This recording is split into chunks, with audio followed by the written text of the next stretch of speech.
Halo teman-teman semua, selamat datang kembali di Satu Harian Menjadi Murid. Nah, kalau kita kemarin bahas Keluaran 12 dari ayat 1 sampai 28, hari ini kita akan masuk ke ayat 29 sampai 42-nya nih teman-teman. Hari ini kita akan membahas tentang tulah ke-10 anak sulung mati orang Israel keluar dari Mesir. Nah, seperti biasa aku akan bacain dulu bacaan firman Tuhan kita untuk hari ini teman-teman. Keluaran 12 ayat 29 sampai 42. Tulah ke-10, anak sulung mati orang Israel keluar dari Mesir. Maka pada tengah malam Tuhan membunuh tiap-tiap anak sulung di tanah Mesir, dari anak sulung Firaun yang duduk di tahtanya, sampai kepada anak sulung orang tawanan yang ada dalam liang tutupan, beserta segala anak sulung hewan. Lalu bangunlah Firaun pada malam itu, bersama semua pegawainya dan semua orang Mesir, dan kedengaranlah seruan yang hebat di Mesir, sebab tidak ada rumah yang tidak kematian. Lalu pada malam itu dipanggilnyalah Musa dan Harun. Katanya, bangunlah, keluarlah dari tengah-tengah bangsaku, baik kamu maupun orang Israel. Pergilah beribadahlah kepada Tuhan seperti katamu itu. Bawalah juga kambing dombamu dan lembu sapimu seperti katamu itu. Tetapi pergilah dan pohonkanlah juga berkat bagiku. Orang Mesir juga mendesak dengan keras kepada bangsa itu, menyuruh bangsa itu pergi dengan segera dari negeri itu. Sebab kata mereka, nanti kami mati semuanya. Lalu bangsa itu mengangkat adonannya sebelum diragi dengan tempat adonan mereka terbungkus dalam kainnya di atas bahunya. Orang Israel melakukan juga seperti kata Musa. Mereka meminta dari orang Mesir barang-barang emas dan perak serta kain-kain. Dan Tuhan membuat orang Mesir bermurah hati terhadap bangsa itu sehingga memenuhi permintaan mereka. Demikianlah mereka merampasi orang Mesir itu. Kemudian berangkatlah orang Israel dari Raamses ke Sukot. Kira-kira 600.000 orang laki-laki berjalan kaki, tidak termasuk anak-anak. Juga banyak orang dari berbagai-bagai bangsa turut dengan mereka. Lagi sangat banyak ternak kambing domba dan lembu sapi. Adonan yang dibawa mereka dari Mesir dibakarlah menjadi roti bundar yang tidak beragi, sebab adonan itu tidak diragi. Karena mereka diusir dari Mesir dan tidak dapat berlambat-lambat, dan mereka tidak pula menyediakan bekal baginya. Lamanya orang Israel diam di Mesir adalah 430 tahun. Sesudah lewat 430 tahun, tepat pada hari itu juga, keluarlah segala pasukan Tuhan dari tanah Mesir. Malam itulah malam berjaga-jaga bagi Tuhan untuk membawa mereka keluar dari tanah Mesir. Dan itulah juga malam berjaga-jaga bagi semua orang Israel turun-temurun untuk kemuliaan Tuhan. Ya, demikian teman-teman bacaan firman Tuhan kita untuk hari ini. Ayo sekarang kita langsung masuk ke sadarnya ya. Nah oke guys, tulah ke-10 akan segera kita lihat di perikop ini guys. Dari 29 sampai 30, 9 wabah sudah terlaksana. Tidak ada efek serius ya. Sekali atau dua kali Firaun goyah, udah sempat nyerah, udah sempat ngaku dosa, tapi begitu tulah berakhir, dia jadi keras kepala lagi. Akhirnya tibalah pada tulah terakhir. Putra sulung Firaun, pewaris tahta, dipukul dengan kematian. Sama dengan semua orang Mesir yang mengalami tulah yang sama, yakni anak sulung laki-laki mereka mati.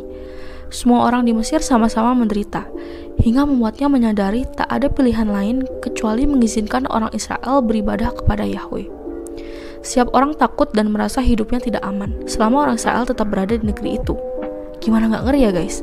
Bayangin deh kalau kita adalah salah satu warga Mesir, lihat anak or kakak sulung meninggal.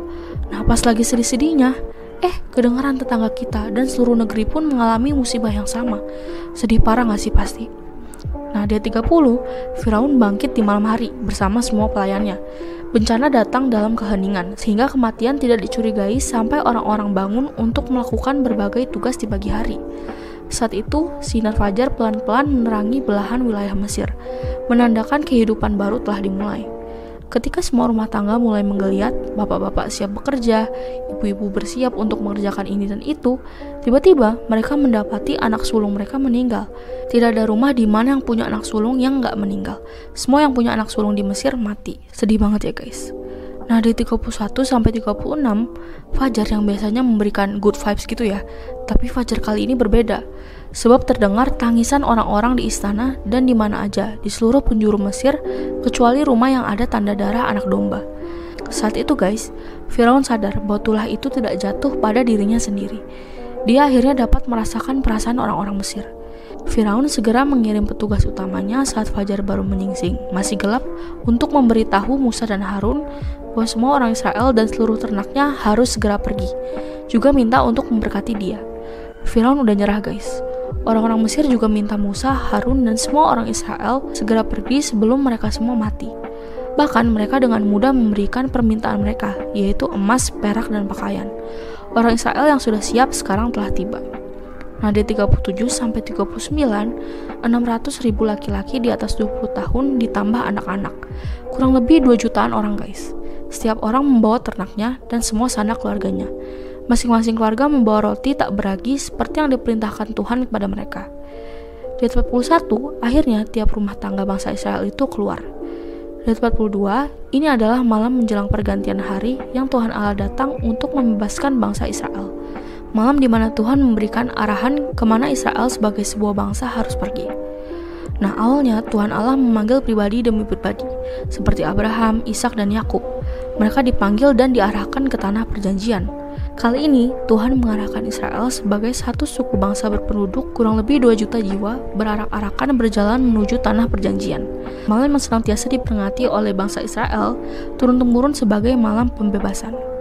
Ya, jadi demikian teman-teman firman Tuhan kita untuk hari ini. Sekarang aku mau kalian buat merefleksikan nih guys. Nah, hari ini kita belajar Allah Yahweh yang bertindak. Akhirnya kerja paksa, eksploitasi tenaga orang Israel, ketidakadilan selama kurang lebih 400 tahun berakhir juga. Kerja paksa yang menimbulkan erangan teriak minta tolong pada Tuhan berakhir dengan erangan teriak kesedihan dari bangsa Mesir. Akhirnya Firaun dan bangsa Mesir mengakui kekuatan Yahweh Tuhan Allah Israel dan mengizinkan bangsa Israel beribadah kepadanya setelah kurang lebih 400 tahun.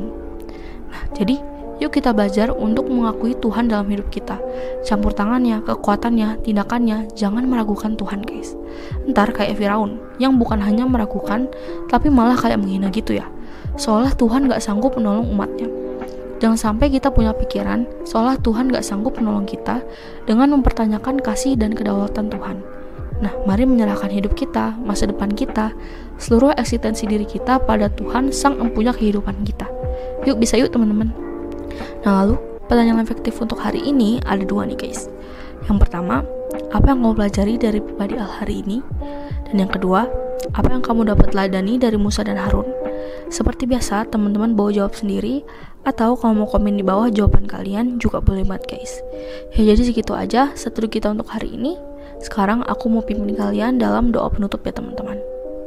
Teman-teman, mari kita berdoa. Tuhan Yesus, tolonglah aku untuk taat dan setia mengikuti narasi Tuhan dalam hidupku.